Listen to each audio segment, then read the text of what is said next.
Hello friends, welcome to my channel. आज हम बनाएंगे बहुत ही यूनिक ढंग से गुजिया। जनरली हम सब ने गुजिया या तो आटे से बनाई है गेहूं के, या तो हमने मैदे से बनाई है।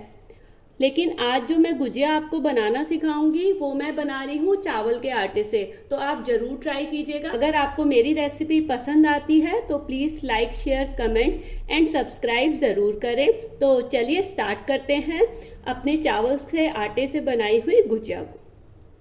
सबसे पहले एक परात ले लें और परात लेने के बाद इसमें हम अपने चावल के आटे को ट्रांसफ़र करेंगे। साथ ही साथ हम इसमें मोयन के लिए घी डालेंगे। यहाँ देसी घी का इस्तेमाल कर रही हूँ मैं। आप डालडा या फिर रिफाइंड ऑयल का भी इस्तेमाल कर सकते हैं। यहाँ 4 टेबलस्पून जितना मैंने देसी घी डाला है। देसी घी मैंने हल्का सा गुनगुना कर लिया था। साथ ही साथ हम इसमें 1 टेबलस्पून जितना मावा डाल रहे हैं। आटे में मावा डालने से बहुत ही अच्छा फ्लेवर आता है गुजिया में। अब हम इसे एक बार मिक्स कर लेंगे। अगर आपने रिंग्स वगैरह पहनी हो या नेल पॉलिश वगैरह लगाई हो तो उसे रिमूव कर लीजिएगा। काफ़ी अच्छे से घी और मावा हमारा आटे में मिक्स हो चुका है। अब हम इसकी मुट्ठी बना के देखेंगे। देखिए, मुट्ठी हमारी अच्छे से बन रही है। इसका मतलब ये है कि हमारा जो मोयन है वो बहुत ही अच्छे से डला है। अब इसे हम गुनगुने पानी से गूंदेंगे, क्योंकि हम जो यूज़ कर रहे हैं वो चावल का आटा है, इसलिए हमें गुनगुना पानी का यूज़ करना है। थोड़ा थोड़ा करके आप गुनगुना पानी मिलाएं और इसका हल्का सॉफ्ट आटा आप गूंथ लें। बहुत ही अच्छे से हमारा आटा गूंथ चुका है। अब हम इसमें थोड़ा सा देसी घी लगाएंगे और इसे एक बार अच्छे से कोट करने के बाद आधे घंटे के लिए रेस्ट पर छोड़ दीजिएगा।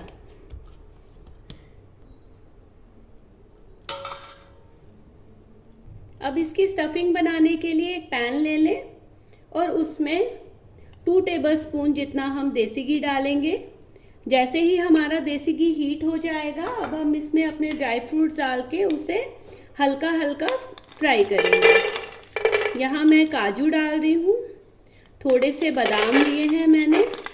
साथ ही साथ हम इसमें अखरोट डालेंगे। आपके पास और भी अगर ड्राई फ्रूट्स हो या आपको जो भी पसंद हो आप उसे भी डाल सकते हैं।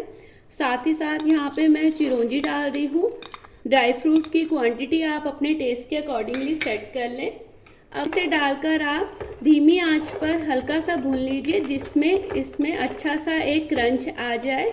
हमें ज़्यादा लाल नहीं करने हैं किसी भी ड्राई फ्रूट को। ड्राई फ्रूट हमारे फ्राई हो चुके हैं। अब आप इसे अलग निकाल कर ठंडा करने के बाद चाकू या ग्राइंडर की सहायता से हल्का दरदरा पीस लीजिए। अब इसी घी में हम अपनी सूजी फ्राई करेंगे। यहाँ 3 टेबलस्पून जितनी मैं सूजी ले रही हूँ। अगर आप सूजी का फ्लेवर आपको नहीं पसंद हो तो आप इसे अवॉइड भी कर सकते हैं। अब इसे डालकर धीमी आंच पर हल्का गोल्डन होने तक आप भून लीजिए। सूजी हमारी भून चुकी है। अब हम इसमें मावा डालेंगे।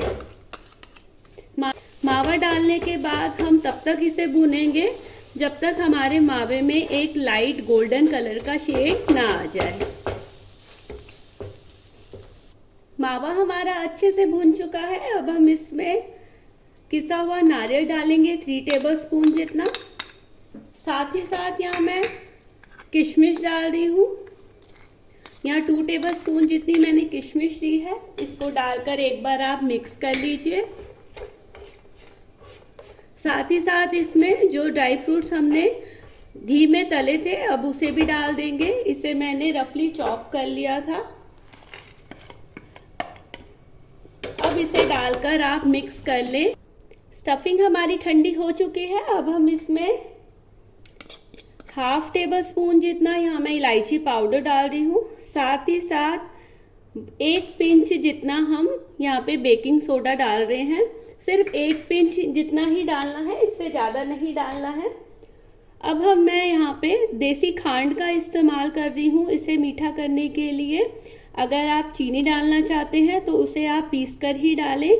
यहाँ 5 टेबलस्पून जितना मैंने देसी खांड का यूज़ किया है। अब इसे मिक्स करने के बाद एक बार चेक कर लेंगे कि ये कितना मीठा हुआ है। आप अपने टेस्ट बड के अकॉर्डिंगली ही मीठे को सेट कर लें।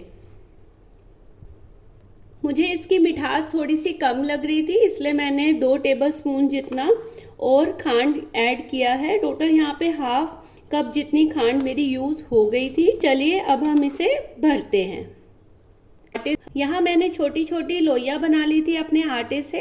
अब एक किचन टॉवल को गीला करके इन्हें हम ढक देंगे, जिससे हमारी जो लोइयाँ हैं वो सूखे ना। अब एक एक लोई लेकर किसी डेस्कटॉप या फिर चकले पे रखकर आप इसे हल्के हाथ से बेल लीजिए। ये बहुत ही आसानी से बिल जाती है। अब इसकी आप हल्की पतली पूड़ियाँ बेल लीजिए। पूड़ी हमारी बिल गई है। अब एक गुजिया के सांचे में हल्का सा आप घी से ग्रीसिंग कर लीजिए। अब एक एक पूड़ी को लेकर इसके ऊपर हम इस तरह से सेट करेंगे और थोड़ा सा हमारा जो स्टफिंग है उसे भरेंगे।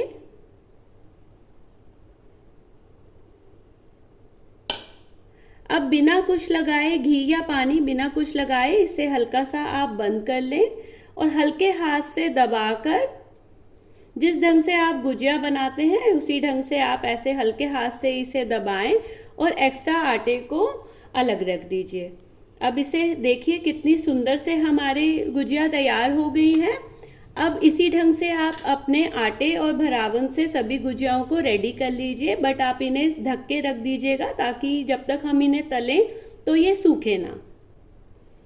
गुजिया हमने सारी भर ली हैं। अब हम इन्हें तलेंगे। तलने के लिए आपको घी या तेल जो भी आप पसंद हो उसे आप हल्का मीडियम आंच पर गरम कर लीजिए। यहाँ मैं देसी घी का इस्तेमाल कर रही हूँ। घी का टेम्परेचर है जो वो है मीडियम। अब हम एक एक करके अपनी गुजिया को इसमें ट्रांसफ़र करेंगे और बिना हिलाए 2 से 3 मिनट इसे यूं ही पकने देंगे। बहुत ही बढ़िया ढंग से हमारी गुजिया तल चुकी हैं। अब हम इन्हें अलग निकाल लेंगे।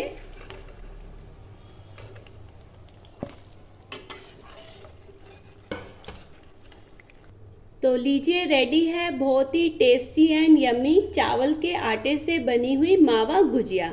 इसे आप स्टोर भी कर सकते हैं